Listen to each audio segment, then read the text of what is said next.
Hujan deras yang mengguyur Kabupaten Bogor menyebabkan banjir dan longsor di sejumlah titik. Di kawasan Rawasedik, Megamendung, banjir bandang menghanyutkan sepeda motor milik warga. Sementara itu di Jalan Raden Saleh Kosasi, Cikaret, Bogor Selatan, Kota Bogor, air dari Kali Ciliwung meluap hingga menggenangi jalan. Akibat banjir, aktivitas warga pun lumpuh. Sementara itu Kampung Pubulak, Darussalam, Kecamatan Ciomas juga tak luput dari terjangan banjir. Luapan air dari Kali Ciomas memasuki perkampungan dari rumah warga. Ketinggian air mulai dari 50 cm hingga 1 meter. Hujan deras juga menyebabkan aliran sungai di Jembatan Ragasi, Pintu Ledeng, Ciomas meluap. Sungai Ciliwung pun mengalir deras dan warga Bantara diminta untuk waspada. Tim Liputan, iNews melaporkan. Ya, banjir bandang yang menerjang kawasan Puncak Bogor, Jawa Barat merusak puluhan rumah warga. Seorang santri yang sempat terseret derasnya arus banjir ditemukan tewas.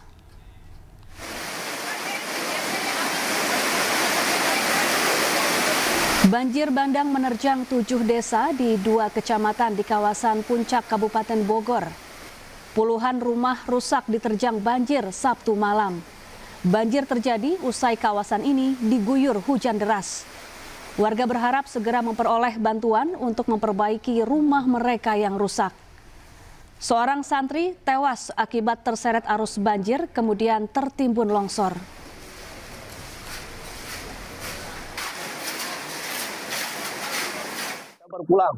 Baru pulang mengantarkan buka jenazah. Ya, ketemukannya berapa? Apanya? Diketemukannya sekitar jam 1. Jam 1 kali si longsor itu jadi nyumbat kali. Pas kebetulan itu kan longsornya agak tinggi juga ya. Jadi langsung nah itu kena bangunan pesantren. Pas kebetulan di bawah ada anak santri. Berapa orang? Kan mau buka puasa. Yang satunya lari, kedua-duanya lari. Yang satu melari memang keterjang langsung ke pintu, yang satu mah mentok. Ya, untuk mengetahui situasi terkini kita sudah terhubung dengan rekan Wildan Hidayat di Kampung Rawasedek, Megamendung, Bogor. Selamat siang Wildan, bagaimana kondisi banjir dan longsor di sana? Ya, selamat siang Safa dan juga pemirsa. Saat ini kondisi di Megamendung pasca banjir masih meluas di wilayah Megamendung ini. Dan diketahui Safa, seperti inilah kondisi saat ini di Megamendung, masih terlihat air masih menggenangi wilayah Megamendung ini yang semalam sempat terjadi banjir dan sempat menewaskan seorang santri yang berada di sekitar lokasi kejadian ini. Siapa? Iya Wildan, berapa ketinggian air yang masih merendam rumah warga saat ini? Untuk diketahui juga, Safa, air ini merupakan air yang dari sungai yang sebelumnya membendung akibat terjadi longsor, Safa.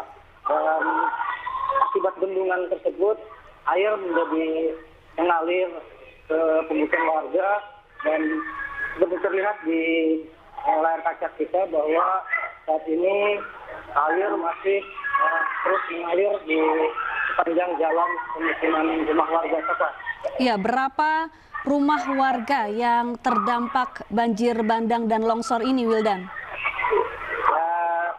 Sempat saya mewawancari seorang ketua RT, tadi ada sekitar 50 sampai 60 rumah warga atau sekitar 150 kepala keluarga yang dihuni oleh kepala keluarga, Safa. Baik, lalu bagaimana kondisi kerusakan rumah warga yang dialami akibat banjir bandang dan longsor ini? Ya, ada yang mengalami rusak berat dan rusak ringan, Safa. Ada sekitar 15 sampai 20 yang mengalami rusak ringan dan sisanya mengalami rusak berat, Safa. Ya, Wildan, 1 orang dikabarkan meninggal dunia. Apakah ada korban lain yang masih hilang dan belum ditemukan? Karena banjirnya merupakan banjir lintasan, sehingga untuk diketahui juga bahwa pada saat banjir ada santri yang sedang menjalankan ibadah puasa dan saat itu terjadi longsor.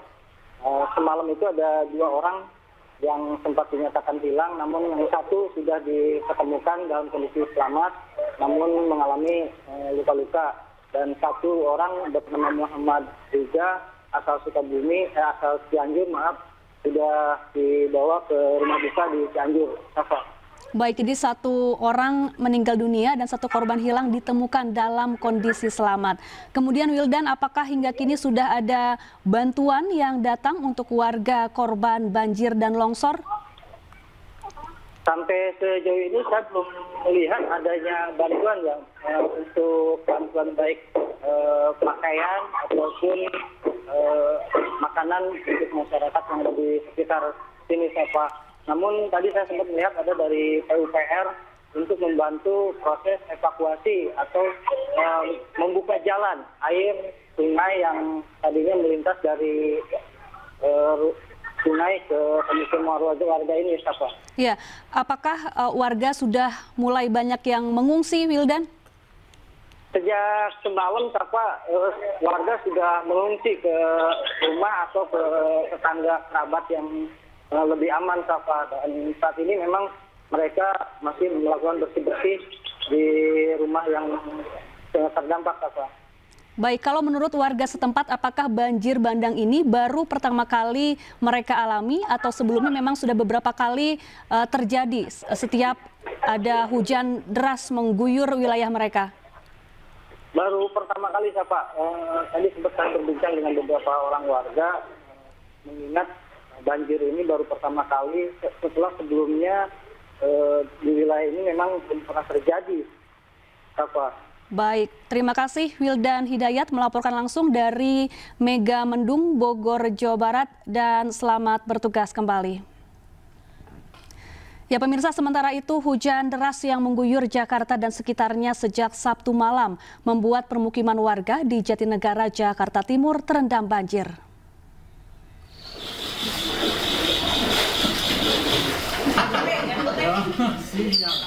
Ratusan rumah di kawasan Kebon Pala, Jatinegara, Jakarta Timur terendam banjir hingga mencapai 2 meter. Menurut warga, air mulai menerjang permukiman mereka sejak pukul 3 dini hari. Banjir terjadi akibat meluapnya Kali Ciliwung usai diguyur hujan deras semalaman.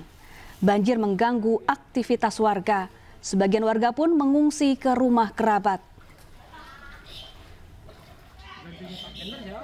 Sekitar jam 3 malam. Ketinggiannya berapa sih? Ketinggiannya ini sekarang sekitar mungkin 150 kali ya. 150. Ada 2 meter kurang lah, 2 meter kurang. Warga-warga pada mengungsi atau gimana? Warga sementara belum, tapi kalau sebagian ada. Ya, banjir dan tanah longsor juga terjadi di sejumlah titik di Kabupaten Sinjai, Sulawesi Selatan. Banjir terjadi akibat tingginya intensitas hujan yang terjadi sejak beberapa hari lalu.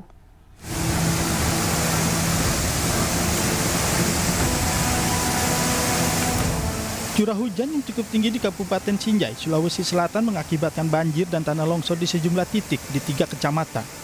Di Kecamatan Sinjai Tengah, di Dusun Baru Gae, Desa Kompang, banjir disertai tanah longsor menutupi badan jalan hingga membuat jalan poros Sinjai Malino, Kabupaten Goa tidak dapat diakses.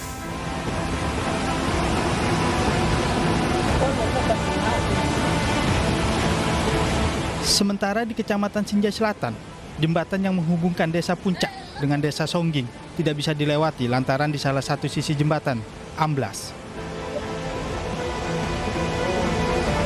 Tutup jalan. Allahu Akbar. Allahu Akbar. Longsor juga terjadi di perbatasan Desa Bonto Lempangan, Desa Arabika di Kecamatan Sinjai Barat. Sebuah rumah panggung ambruk dan tiang listrik tumbang hingga menutupi jalan. Banjir disertai longsor terjadi akibat tingginya intensitas hujan yang terjadi sejak beberapa hari lalu. Dari Kabupaten Sinjai, Sulawesi Selatan, Bulan Sri Indramaya iNews melaporkan. Kita ke informasi lain pemirsa, 3 rumah di permukiman padat di Kapuk, Cengkareng, Jakarta Barat dini hari tadi terbakar. Warga panik berupaya keluar rumah untuk menyelamatkan diri. Kobaran api terus membesar dan membakar 3 rumah warga di kawasan padat penduduk Gang Pelita 3, Cengkareng, Jakarta Barat, Minggu dini hari. Padatnya permukiman warga ditambah banyaknya material yang mudah terbakar, membuat api dengan cepat membesar hingga merambat ke permukiman lain. Tugas damkar harus berjibaku untuk melokalisir api karena posisi rumah yang terbakar sulit dijangkau. Diduga api berasal dari korsleting listrik dari salah satu rumah yang ikut terbakar. Saya tahu udah besar aja gitu apinya gitu. Iya. Rumah atau gimana Pak? Itu rumah. 2 lantai apa gimana Pak? Ya, seperti ini sih 2 lantai rumahnya. Tiba-tiba api langsung gede aja gitu? Langsung gede aja, saya ngelihat ke belakang itu. Itu pas ngelihat api besar gitu, warga gimana Pak? Oh, langsung bereaksi, langsung mencari ember apa, bantuan apa buat ngambil air gitu. Api dapat dipadamkan petugas setelah menerjunkan 8 unit mobil pemadam kebakaran dan dibantu warga. Tidak ada korban jiwa dalam peristiwa ini, namun kerugian ditaksir ratusan juta rupiah. Dari Jakarta, Helmi Sajangbati, iNews melaporkan. Kita beralih ke informasi, seorang bayi laki-laki berusia 2 bulan tewas dianiaya ibu kandungnya menggunakan toples di Makassar, Sulawesi Selatan. Sang ibu kini ditetapkan sebagai tersangka dan akan menjalani pemeriksaan kejiwaan.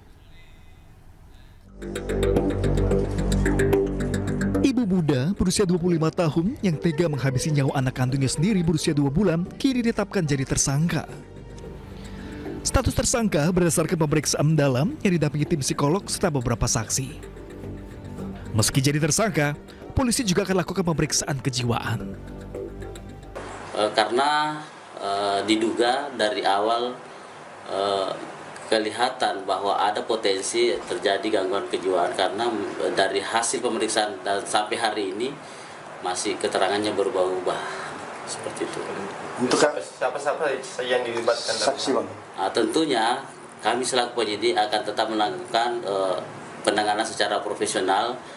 Kan adalah pelaku adalah perempuan, kami tadi didampingi dalam pemeriksaan didampingi oleh pihak dari Dinas Perlindungan Perempuan Anak dan berikut LBH.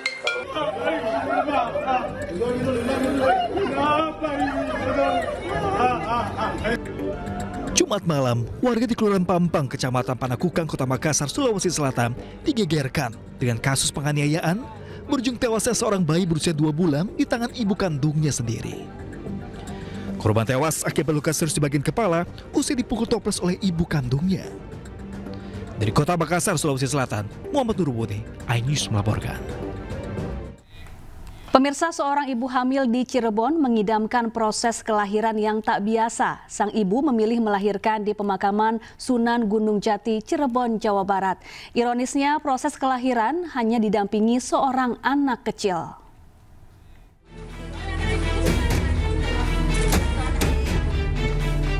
Warga yang tinggal di kawasan pemakaman Sunan Gunung Jati, Kabupaten Cirebon, Jawa Barat dini hari tadi dikejutkan dengan peristiwa seorang ibu yang mencoba melahirkan seorang diri di halaman parkir pemakaman. Mirisnya, proses kelahiran anak kelima dari ibu berusia 38 tahun ini tidak ada kehadiran suami dan hanya ditemani seorang anak kecil. Mencegah kejadian yang tidak diinginkan, warga pun melaporkan ke polisi dan segera dilarikan ke rumah sakit untuk penanganan medis. Pasalnya, sang ibu kesakitan. Ada warga yang lagi mau melahirkan, tapi di tempat umum. Jadi langsung kita ada responsibilitas kita yang cepat. Anggota bersama kami langsung mengevakuasi warga, langsung kita bawa ke rumah sakit. Kita lakukan tindakan keselamatan yang utama. Beruntung nyawa ibu dan bayi tertolong dengan proses persalinan yang berlangsung di Rumah Sakit Sumber Hurip. Hingga kini belum diketahui pasti alasan sang ibu mengidamkan lahir di tempat tak biasa. Sementara pihak keluarga kini sudah mendampingi ibu dan bayi. Dari Cirebon, Jawa Barat, Miftahudin, iNews melaporkan.